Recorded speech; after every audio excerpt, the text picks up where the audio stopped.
Verdade da Hora.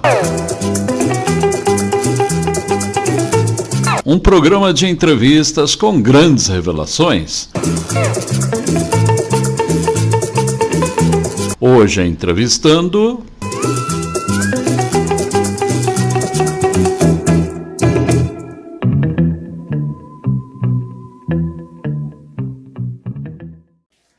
Olá, este é o programa Verdade da Hora. Meu nome é Rafael. Meu nome é Isabelle e estamos aqui com um convidado muito especial.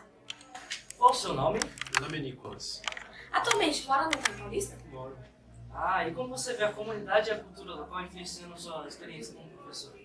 A experiência do Itaim Paulista ela é diversa, pois ela, além de ter grande interferência na nossa cultura, nos nossos costumes, ela também faz grande diferença no nosso dia a dia, seja desde o trânsito que a gente pega de manhã até a fila apertada na padaria do meu avô.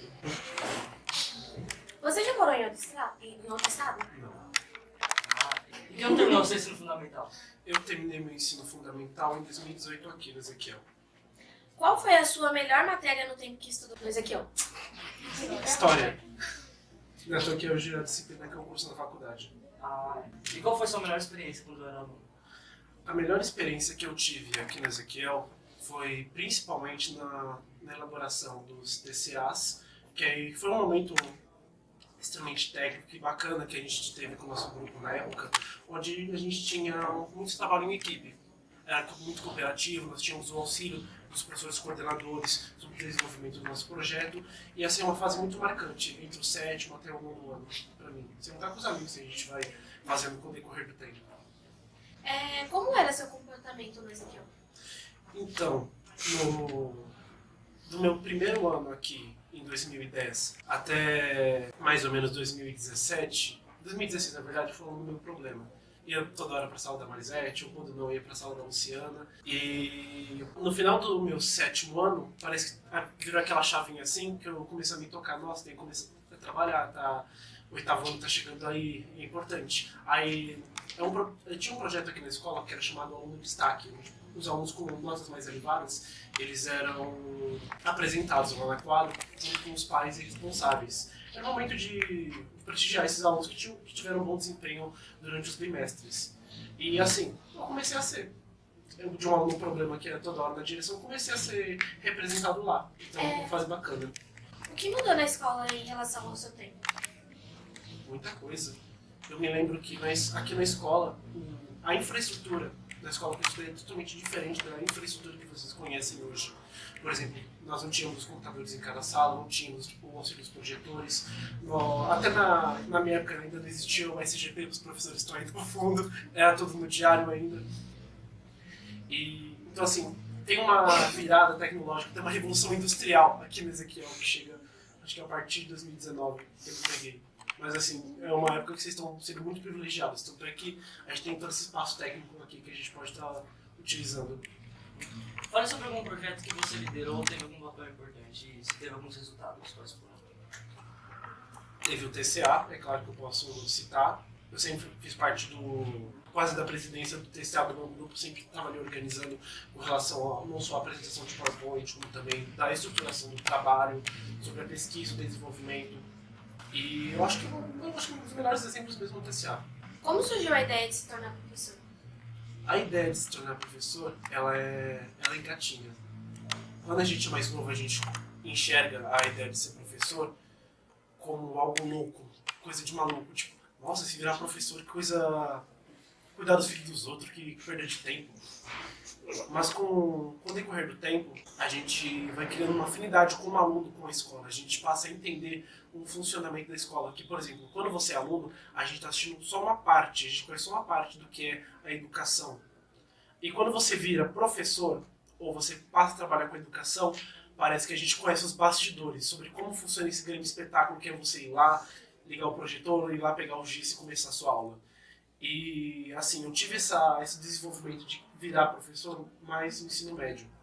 Aqui eu já me dava muito bem com história, no meu Fundamental 2, tanto é que quem me deu aula foi o Davi. Na chegada do ensino médio eu comecei a me apaixonar cada vez mais por história, que eu pude rever a história. Pois assim funciona, a gente primeiro introduz no Fundamental e reforçado no ensino médio o conteúdo. Eu pude perceber que era uma matéria que eu gostava muito. E eu só tive essa virada de chave no meu terceiro ano de ensino médio, que até então eu queria fazer logística, eu queria seguir os passos que meus primos e meus pais me indicavam. Eu falei, não, eu quero fazer história. Porque eu acho que é uma carreira muito bonita você ser professor hoje em dia, claro, considerando todos os desafios e os problemas que até mesmo a rede nos oferece. E você ter esse jogo de cintura e ver o trabalho que é oferecido como esse está sendo feito aqui é gratificante demais. E nessa virada de chave eu descobri que ser professor seria algo bem interessante. Aí eu simplesmente olhei meu boletim na época e falei, a vida bem com a história vai ser essa. Aí no final do meu terceiro ano do ensino médio eu já estava matriculado na faculdade, antes mesmo da minha formatura. E qual foi a sensação de ter entrado na faculdade? A sensação de entrar na faculdade é um banho de água fria. Porque quando a gente sai do ensino fundamental, a gente já cria aquela perspectiva de que nosso ensino médio vai ser difícil. Mas vocês não conhecem a faculdade ainda. A faculdade é um momento onde você recomeça tudo de novo, você não conhece ninguém. Você trabalha com temas muito mais sérios e muito mais íntegros e técnicos e específicos. Não é só a decoreba, como a gente acaba conhecendo em alguns casos. E assim, é realmente um estudo profundo, sendo nas disciplinas ou nas atividades que a gente realiza. O trabalho em grupo, que eu digo assim, em um TCA que eu tive aqui de 7º, 8º, 9º ano, não bate com uma apresentação que a gente tinha que fazer na faculdade. Pois assim, a gente tinha que fazer toda uma estruturação, elaborar um trabalho escrito, e seguindo as normas da ABNT, completamente técnico e polido, para depois a gente ainda fazer uma apresentação coesa para a gente fechar a nossa nota. Do contrário, a gente reprovava. A gente perde essa disciplina. A gente é obrigado a cursar ela de novo. É isso que vocês provavelmente vão estar enfrentando. Se vocês forem seguir esse caminho, eu espero que sigam. Quando começou a fazer seu curso superior, encontrou muitas dificuldades? Sim, eu tive muita dificuldade no início, pois, como eu disse anteriormente, é um banho de água fria você está fazendo essa progressão do ensino médio para a faculdade. E assim, é um momento de adaptação, você está sendo acolhido pelos professores, pela coordenação da sua faculdade, você passa a entender o sistema de fechamento de notas, a elaboração dos projetos que você vai ter. Uma das diferenças que a gente tem é que vocês aqui trabalham com bimestres, quando a gente tem ensino fundamental e médio. Na faculdade trabalha com semestre, ou seja, 2 semestres ao ano. E assim, a maior dificuldade que eu tive foi conciliar as minhas atividades. Tanto que no meu primeiro semestre eu tive uma ADP. O que é ADP é uma dependência por disciplina. Eu não alcancei uma nota suficiente e acabei reprovando nessa matéria. Aí, no início desse ano, eu tive a oportunidade de cursar ela de novo. Uma matéria que eu tinha tirado 5,5, esse ano eu fechei com 9. Consegui superar ela. E assim, essa é uma das grandes dificuldades que a gente vai tendo, essa adaptação. Como foi seu processo de formação como professor? O processo de formação como professor, muitas vezes ele é elaborado pelas faculdades como um projeto muito técnico. Você precisa seguir uma metodologia da Base Nacional Comum Curricular sobre como você se porta em sala de aula, você segue os currículos paulistas ou da cidade, seja do estado ou seja do município de São Paulo. E assim, observando a educação agora, estou mais ou menos um mês aqui na escola, a educação ela é volátil, ela não é 100% técnica. Ela depende de muito jogo de cintura do professor, porque a educação é humana. A gente sabe que errar é humano da mesma forma que o professor erra também.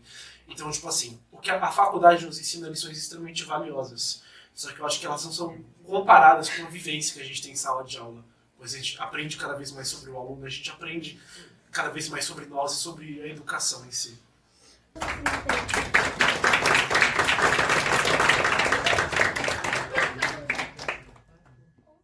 Como você se mantém motivado em sua carreira?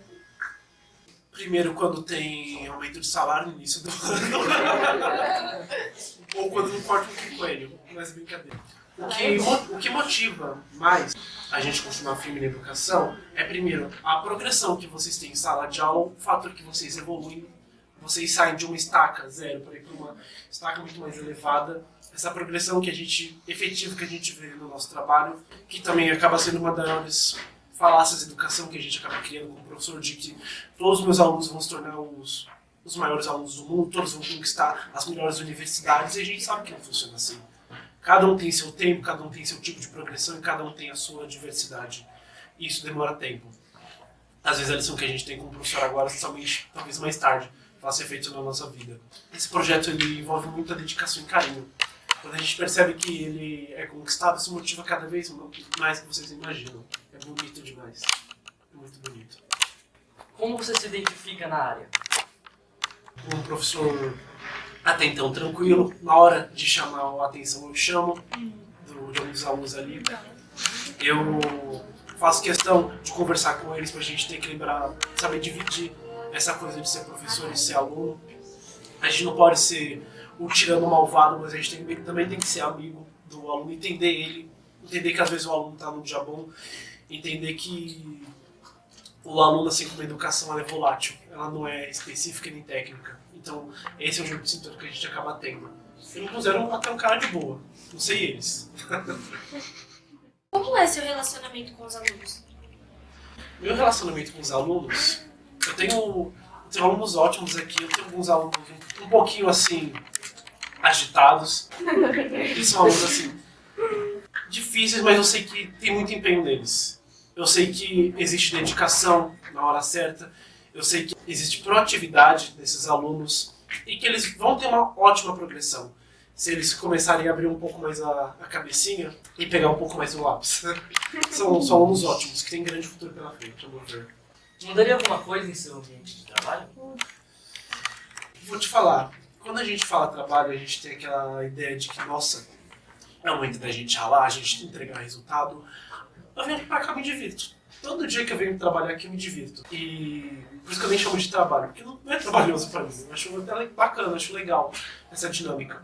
E o que eu mudaria no meu trabalho hoje em dia, acho que no máximo colocaria mais café na sala dos professores, que às vezes faz falta quando acaba. Só isso, não tem nada a reclamar, nada. Qual profissão você teria escolhido caso não fosse professor? Eu teria escolhido logística, que é uma modalidade técnica da administração, na qual você trabalha com o transporte e também o manejamento de cargas a longo prazo, por exemplo, empresas. Por exemplo, você orienta e faz um planejamento técnico sobre como vai funcionar, por exemplo, a entrega de um determinado produto até determinado local. É mais ou menos assim. Ou eu teria seguido o caminho da economia, porque é uma ciência humana e também envolve muita matemática e também é muito técnica. Agora a gente fala que a economia é uma ciência diversa, multidisciplinar, na verdade. Eu teria seguido por essas, mas a educação estou mais alto para mim.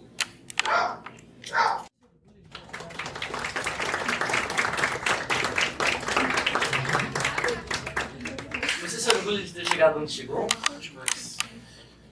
Gente, quando a gente sai do ensino médio, sai do fundamental, entra no ensino médio, em outra época, depois, 5 anos depois que você termina o fundamental, você volta como professor, é marcante demais, gente.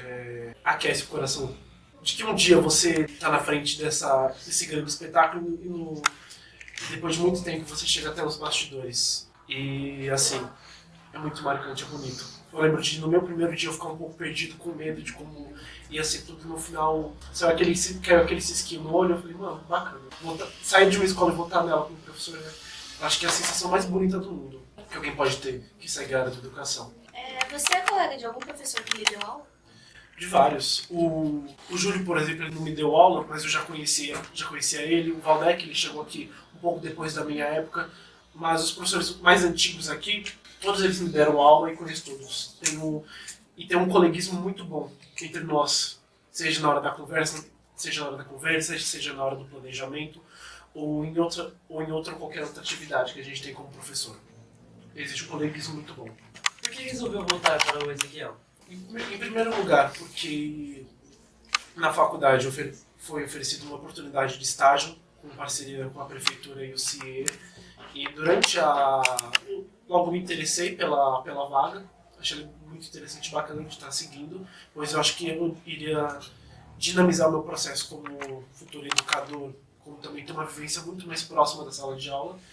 E na hora da seleção da vaga, eu pretendi ir pro Pasquale, lá em cima. Só que aí, por um impulso na minha cabeça, eu falei, acho que o Ezequiel já tinha uma lista lá fora, onde mostrava que todas as vagas do Ezequiel estavam preenchidas. Aí eu perguntei por psicamente consciência, ainda tem vaga no Ezequiel? E a selecionadora da Dre, ela disse, tem uma vaga no Ezequiel de manhã. Eu falei, essa que eu quero. Nem perguntei qual era o programa de estágio e só vim. E cheguei aqui no dia 10 de agosto. Já faz um mês que eu tô aqui, um mês e uns 4 dias, é isso aí. Um mês e uns 4 dias.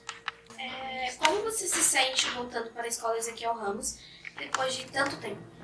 Motivador. Foi como eu já disse anteriormente, uma sensação gostosa. A gente voltar como professor numa escola que a gente já foi aluno, mas a gente volta a entender todo aquele processo educacional. É muito bom. Vamos ver. Você gostava de estudar no Ezequiel?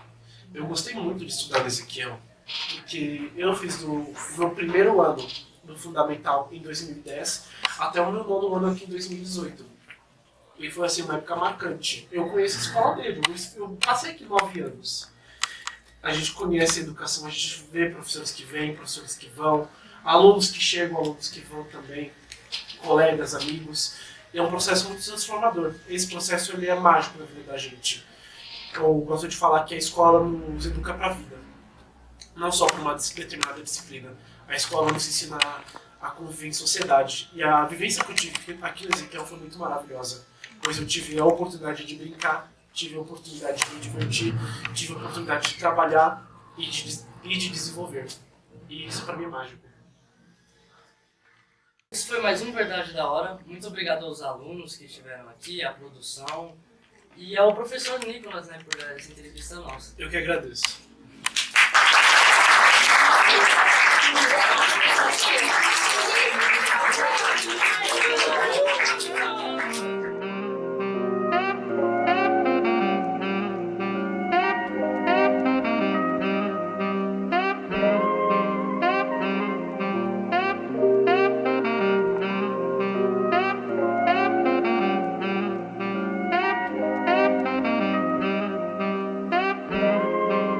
Xavier.